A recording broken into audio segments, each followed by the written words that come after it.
जीवन के समुंदर में तूफान भी आते हैं।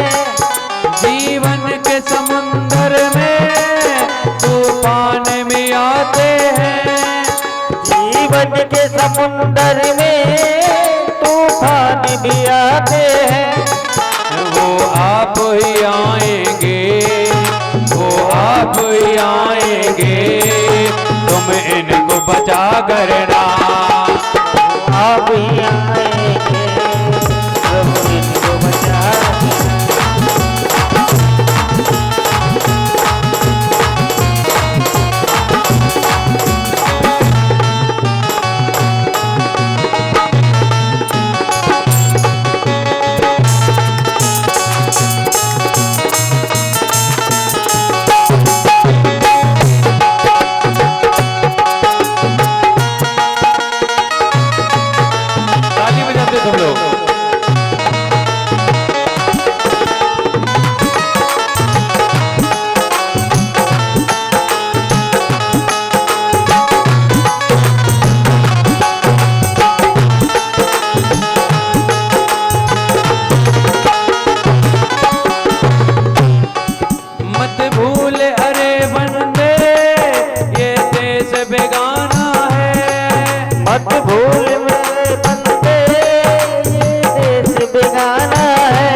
बचा करना। माया के चक्कर से दिन रात बचा।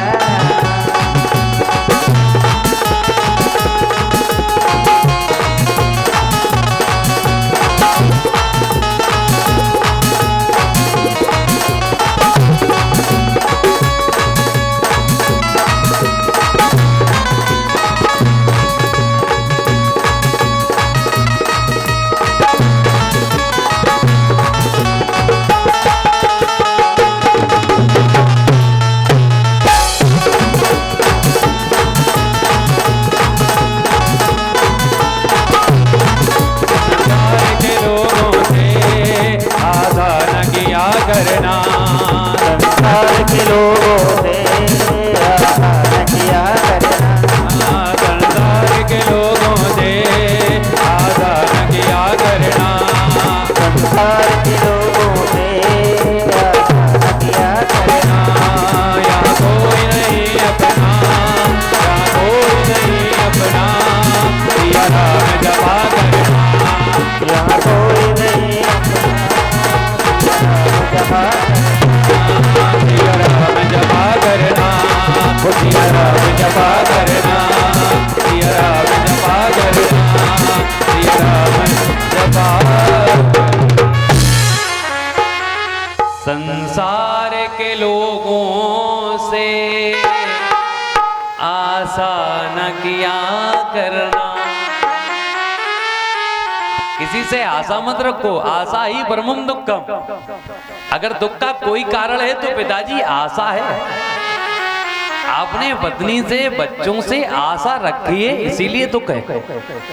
आशा ना रखी होती तो दुख ना होता। ये कोई अपने नहीं होते हैं, ये सब किराए के हैं। जब जीवन मिला है तब तक है, और जीवन जब चला जाता है फिर कोई भी नहीं होता। ये हमारे अपने ही होते हैं जो जाकर के आग लगाते हैं। हमारे ही अपने होते, कोई बाहरी नहीं होते। वही बच्चे, वही भाई, वही सब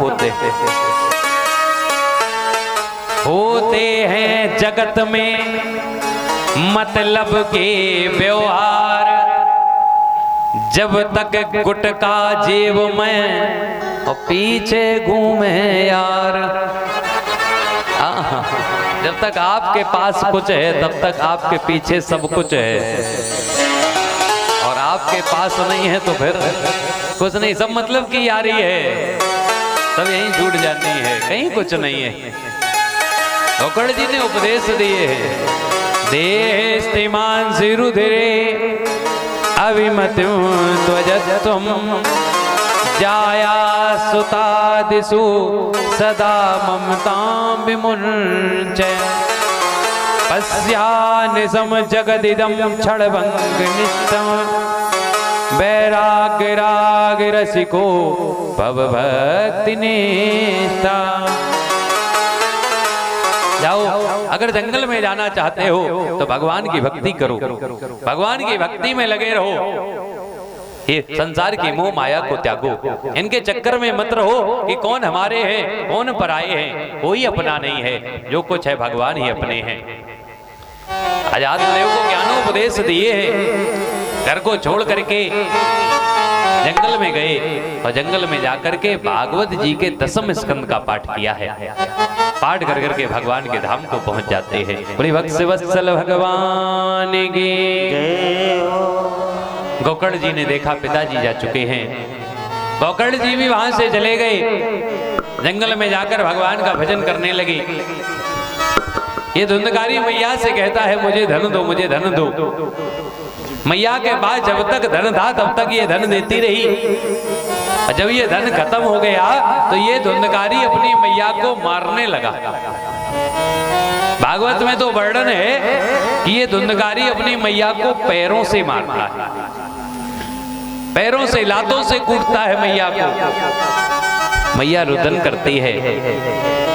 मैया कहती है कि ऐसी संतान जिस पुत्र के लिए पति से झूठ बोला, जिस पुत्र के लिए क्या क्या ना किया, वही संतान मुझे पैरों से मारती है। रुदन करने लगी। ऐसे आपको एक सच बात बताएं, ये जो धुंधकारी है, ये धुंधकारी धुंधली की संतान तो है, ये दूसरे की है। धन लेकर के धन दिया है तब ये पुत्र लिया है। ये क्या हुआ? ये हुआ एक समाज से, जैसे बाजार से जाकर के खिलौना लेना। हाँ, ये खिलौना हमारे भाग्य में जो नहीं है, अगर हम भगवान से जिद करते हैं, संत से जिद करते हैं, अगर हमारे माता पिता संत मना कर देते हैं कि आपके भाग्य में नहीं है, तो फिर हमें शांत बैठना चाहिए। और अगर हम शांत नहीं बैठते हैं तो हमें आगे चल करके दुख होगा। जैसे आप बच्चे को लेकर के मेला में जाते हैं, और जब मेला में जाते हैं तो बच्चा कहता हमें ये खिलौना चाहिए, जिद करने लगता। माता पिता मना करते हैं ना लो। क्यों? कभी कहते हैं बजट में नहीं है, या कहते हैं ये टूट जाएगा, तुम बर्बाद कर दोगे। बच्चा नहीं मानता और जिद करता है, तो माता पिता वो खिलौना दिला देते हैं। जब खिलौना लेकर के आते हैं तो बड़ा सुख होता है। क्यों? पैसे से खरीदा, अच्छा लगता है। थोड़े दिन बाद वो टूट जाता है। टूट जाता है तो फिर क्या होता है? दुख होता है। मानो ये वो खिलौना ही है, भाग्य में नहीं था, संत से जिद की, संत ने कह दिया, रास्ता बता दिया, उसी रास्ते से छल पूर्वक पैसे से खरीद लिया। खिलौना है, आगे चल के टूटेगा जरूर। टूटा, दुख हुआ, रोदन होने लगा। यही इच्छाएं ही दुख दे रही है। इच्छा ना होती तो दुख ना होता। विचार करने लगी, इस पुत्र के लिए सब कुछ किया है, इससे अच्छा जीवन नष्ट कर दे। अर्धरात्रि में उठी है, कूपे पाता कृतो रात्रो तेन सानिधिनमो गता। घर के बाहर एक अंधा कुआं है, अंधे कुएं में छलांग लगाती, अपने प्राणांत कर लिया। धुंधकारी घर में अकेला रह गया। मैया चली गई, भैया चले गए, पिताजी जा चुके हैं। तो क्या किया जाए? 5 वैश्याओं को घर ले आया। ब्राह्मण होकर के वैश्यागामी ब्राह्मण हो गया। वैश्यागामी ब्राह्मण हुआ है, सारे ब्राह्मण नाश कर दिए। दुराचारी हो गया, मदिरा का पान करने लगा, चोरी चकारी सब करने लगा। एक दिन तो वैश्याओं ने कहा, हमें आभूषण चाहिए, लेके आओ, कहीं से लो। लेके आई। धुंधकारी गया, राजा के यहाँ चोरी की, रत्न आभूषण सब लेकर आया, वैसे आपको दी। वैसे ने आभूषण देके विचार करने लगी, राजा के यहाँ चोरी की है, राजा इसको पकड़ेगा, मारेगा, राजा हमारा नाम ले दे, ये भी जाएगा, हम भी जाएंगे, क्या करें, धन समेटो भाग जाओ, हाँ छोड़ दो इसे। रात में सारा धन इकट्ठा किया, धुंधकारी को चारपाई में बांध दिया, और जैसे ही भागने लगी धुंधकारी के नेत्र खुल गए, अपने आप को बंधा पाया। देवी रक्षा करो, देवी रक्षा करो, हम बंधे हैं। वैसे कहती बंधे नहीं हो, बांधे गए। किसने बांधा? हमने बांधा। क्यों? हम तुम्हें छोड़कर जा रहे हैं। रोने लगा, मुझे छोड़ के ना जाओ, हम तुम्हें प्रेम करते हैं, तुम्हें चाहते हैं, हमें छोड़ के ना जाओ। वैसा है कहती तुम मुझे चाहते हो, हम तुम्हें नहीं चाहते, तो साथ में क्यों रहती थी? वैसा है कहती तुम मुझे चाहते हो, हम तुमसे चाहते हैं, अंतर यही है, तुम मुझे चाहते हो, हम तुमसे चाहते हैं। अब हमें मालूम है कि तुमसे मिलना बंद है, तो उसी जगह चाहत खत्म है। चाहत मिलने की है, जब तक तुमसे कुछ मिलेगा तब तक चाहत है, और जिस दिन बंद है उस दिन सब खत्म है। हाँ, एक बार एक चाचा मिले थे, बोले पंडित जी ऐसा नहीं है, हमारी बड़ी व्यवस्था होती है। हमने क्या मतलब? बोले हम बुजुर्ग हो गए हैं देखिए, लेकिन फिर भी सुबह 4 बजे उठते हैं, नहाते धोते, बढ़िया चाय आ जाती है वही खटिया के पास में, बढ़िया मारी गोल्ड के बिस्कुट, दाल मोट सब बढ़िया चकाचक व्यवस्था रहती है। हाँ, सब बहु बढ़िया व्यवस्था रखती है। तो हमने कहा चाचा कुछ करते थे आप? बोले हाँ हाँ, हमने क्या करते थे? डिग्री कॉलेज में लेक्चरर थे। अच्छा, हमने चाचा पेंशन मिलती होगी? बोले हाँ हाँ मिलती है। कितनी मिलती है? बोले 60,000। यानी बस 60,000 की चाय है। हाँ, ये 60,000 मिल रहे हैं ना, इसीलिए टाइम से चाय आ रही है। ये 60,000 गए, चाय गई। हाँ, मतलब कि आ रही है, जब तक मिल रहा है तब तक है। एक बार एक गुरुजी अपने चेला के साथ में कहीं भोजन करने गए, और जब भोजन करने के लिए गए तो भोजन किया, और उसके बाद उनको दक्षिणा मिले, तो दक्षिणा के रूप में उनको 2 मोहरे मिली।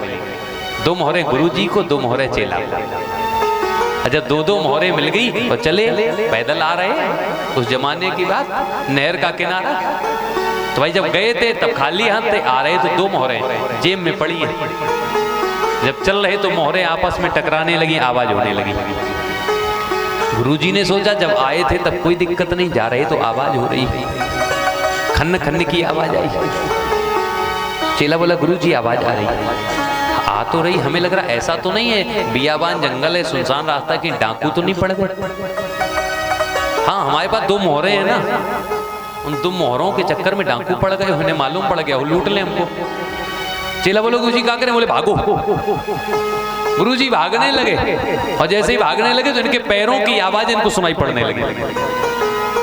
तो चेला हमें लग रहा डाकू पास में आ गया, अब तो पैरों की आवाज सुनाई पड़ रही। चेला बोला गुरुजी और तेज भागो, और तेज भागे तो मोहरे और तेज आवाज करने लगी, आवाज और तेज आई। हमें लग रहा डाकू पास आ गए।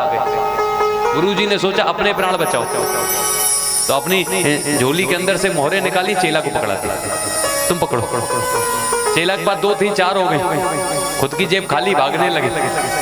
चेला ने सोचा ये तो बच गए, अगर डाकू पकड़ेंगे इनकी जेब खाली है, छोड़ दिए जाएंगे, हमारे पास 4 है, हमको मारेंगे, क्या करें? चेला ने चारों पकड़ी, नहर में फेंक दी। जैसी नहर फेंकी, आगे बढ़े, आवाज बंद। गुरुजी बोले चेला हमें लग रहा डाकू रास्ता भूल गए, आवाज आना बंद हो गया ना। चेला बोले गुरुजी टेंशन नहीं है। क्यों? अब खूब डाकू चले आए, कोई दिक्कत नहीं। क्यों? जब मोहरे नहीं है तो खूब डाकू चले आए, तो फेंक देना। मतलब डाकू काय के थे? मोहरों के डाकू थे। जब तक तुम्हारे पास है तभी तक डाकू पीछे पड़े हैं। जिस दिन तुम्हारी जेब खाली है उस दिन फिर तुम्हारे पीछे कोई नहीं है। आपकी जेब में जब तक है तब तक दुनिया आपके पीछे है, और जिस दिन तुम्हारी जेब खाली है फिर तुम्हारे पीछे कोई नहीं है।